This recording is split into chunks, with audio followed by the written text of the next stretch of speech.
પટોળા કળાને જીવંત રાખતો સોમાસર ગામના આ પરિવારને મળ્યો, પરંતુ પાટણનું પટોળું સુરેન્દ્રનગરમાં આવ્યું કેવી રીતે? છેલ્લા 58 વર્ષથી વિઠ્ઠલભાઈ વાઘેલા અને તેમનું પરિવાર ગુજરાતની પરંપરાગત પટોળા કલા સાથે જોડાયેલો છે, જે 1970માં પટોળાને સૌપ્રથમવાર સોમાસર ગામ લઈ આવ્યા. વિઠ્ઠલભાઈએ પટોળા કળાને દરજ્જો આપવા માટે સરકારી શિક્ષકની નોકરી પણ છોડી દીધી અને 1966 થી 1969 સુધી રાજકોટમાં રહીને પટોળા બનાવવાનું શીખ્યા. તેમણે ઘણા પરિવારોને આ કળા સાથે માત્ર જોડ્યા જ નહીં, પરંતુ ગામની આર્થિક સ્થિતિમાં પણ સુધારો લઈ આવ્યા છે.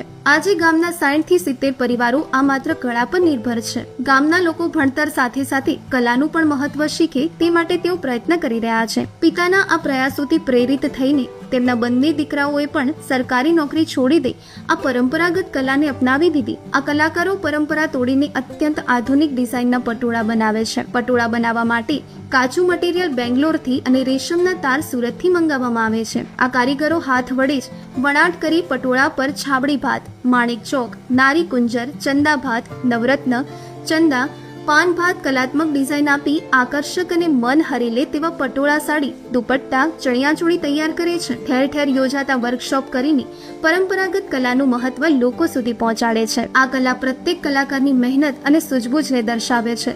વિઠ્ઠલભાઈના પરિવારની આ કળાને સાચવી રાખવા માટે ઘણા એવોર્ડ્સ પણ મળી ચૂક્યા છે.